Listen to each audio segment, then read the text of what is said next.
அன்பு நிறை மாணவர்களுக்கு வணக்கம். எக்ஸாம்பிள் 6.2 ட்ரிக்னாமெட்ரியில் பார்த்துட்ருக்கோம். பேசிக்ஸ் மேலே ஐ பட்டனில் கொடுக்குறேன், பார்த்து தெரிஞ்சுக்கோங்க. ஃபார்முலாஸ் கொஞ்சம் இருக்கும், படிச்சிருங்க. அதுக்கப்புறம் தான் இந்த ஸ்டெப்ஸ்லாம் உங்களுக்கு புரியும். கொஸ்டினில் என்ன கொடுத்துருக்காங்க அப்படின்னா, sin a divided by 1 + cos a. நம்ம என்ன ப்ரூஃப் பண்ணணும் அப்படின்னு சொல்லி பார்த்தீங்கன்னா, 1 - cos a divided by sin a அப்படின்னு நம்ம ப்ரூஃப் பண்ணணும். ஈக்குவல்ட்டுக்கு நேராக தான் கோட் இருக்கணும். ஆரம்பத்தில் வர்றது கஷ்டம்தான், பட் போட போட பழகிக்கோங்க. இப்போ நம்ம என்ன பண்ண போகிறோம் அப்படின்னா, எல்ஹெச்எஸ் எடுத்துக்க போகிறோம். எல்ஹெச்எஸில் என்ன இருக்குது, sin a divided by 1 + cos a. நிரூபிக்க, அதாவது ப்ரூவ் அப்படின்னு சொல்லிட்டாங்கன்னா நாம் லாஜிக்காக என்ன வேணால் பண்ணலாம், நமக்கு ஆன்சர் வரணும். இப்போ நான் என்ன பண்ணுறேன்னா, இந்த பக்கம் இருக்கிறத எடுத்து அப்படியே எழுதிக்கிறேன். sin a divided by 1 + cos a. அடுத்தது காஞ்சுகேட் எடுக்கிறேன். காஞ்சுகேட்னா இந்த ப்ளஸுக்கு பதிலாக மைனஸால் மேலே கீழே மல்டிப்ளை பண்ணுறேன். அப்போ 1 - cos a-வால் மேலே கீழே மல்டிப்ளை பண்ணுறேன். 1 - cos a இதால் மேலே கீழே மல்டிப்ளை பண்ணுறேன். காஞ்சுகேட் எடுக்கிறதுனா இப்போ என்ன பண்ணிட்டோம், காஞ்சுகேட் எடுத்துட்டோம். அடுத்தது ரெண்டையும் மல்டிப்ளை பண்ணுறோம்.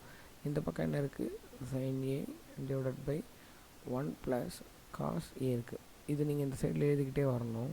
இப்போ அந்த பக்கம் மேலே இருக்கிறத மல்டிப்ளை பண்ணணும், கிழக்கிறத மல்டிப்ளை பண்ணணும். அப்படி பண்ணால் sin a × 1 - cos a அப்படின்னு வரும்.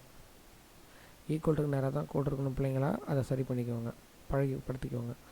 1 + cos a × 1 - cos a. அடுத்த ஸ்டெப்பில் இது பார்க்குறதுக்கு a + b × a - b formula மாதிரி இருக்குது. அதனால் மேலே இருக்கிறத அப்படியே வச்சுட்டு கீழே இருக்கிறத மட்டும் நான் மாற்றிக்கிறேன்.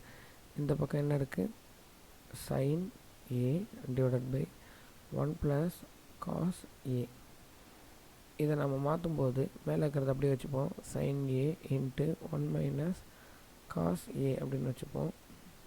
கீழே இருக்கிறத a + b × a - b ஃபார்முலாவில் மாற்றும்போது 1² - cos² a அப்படின்னு மாற்றணும். அடுத்த ஸ்டெப்பில் இந்த 1 - cos² a-வை sin² a-ன்னு எழுதலாம். அப்படி எழுதுனா இந்த பக்கம் இருக்கிறது அப்படியே எழுதிக்கணும். sin a divided by 1 + cos a. இங்கே என்ன இருக்குது, sin a × 1 - cos a அப்படின்ட்டுருக்கு. Divided by இதை எப்படின்னு மாற்றிடலாம், sin² a-ன்னு மாற்றிடலாம். இந்த ஸ்கொயருக்கு sin 1 கேன்சல் பண்ணிடலாம். இங்கே போடுறேன் நான் உங்களுக்கு அந்த ஆஃபை. இந்த பக்கம் sin a divided by 1 + cos a இருக்கும். ஈக்குவல்ட்டு சைனுக்கு சைன் கேன்சல் ஆகிட்டதுனால மீதி 1 - cos a divided by sin a. இதுதான் நம்ம ப்ரூஃப் பண்ண வேண்டியது. நன்றி.